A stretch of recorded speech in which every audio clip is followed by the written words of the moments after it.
तुमचे gas connection आज रात्री कापले जाणार, सावधान. पुण्यात एका मेसेजमुळे 3 ग्राहकांचे 20 लाख रुपये लुटले गेलेत.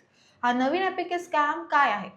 पुण्यातील खराडी आणि लोणावळा परिसरात सायबर चोरांनी MNGL गॅस बिल अपडेट करण्याच्या नावाखाली मोठी फसवणूक केली.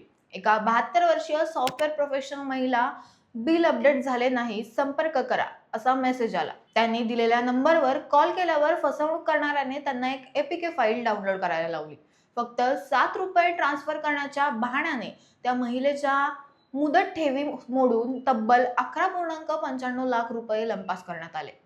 अशाच प्रकारे दुसऱ्या एका घटनेत मीटर रिडिंगच्या नावाखाली फॉर्म भरून घेऊन 5.40 लाख रुपये चोरले गेले.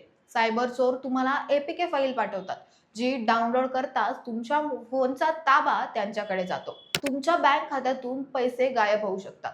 पुण्यात अशा 3 प्रकरणात मिळून 20 लाखांचा गंडा घातला गेलाय. लक्षात ठेवा, कोणतीही अधिकृत कंपनी तुम्हाला अज्ञात एपीके फाईल पाठवत नाही. अशा मेसेजला बळी पडू नका. सुरक्षित राहा आणि सतर्क राहा आणि पाहत राहा न्यूज डॉट्स.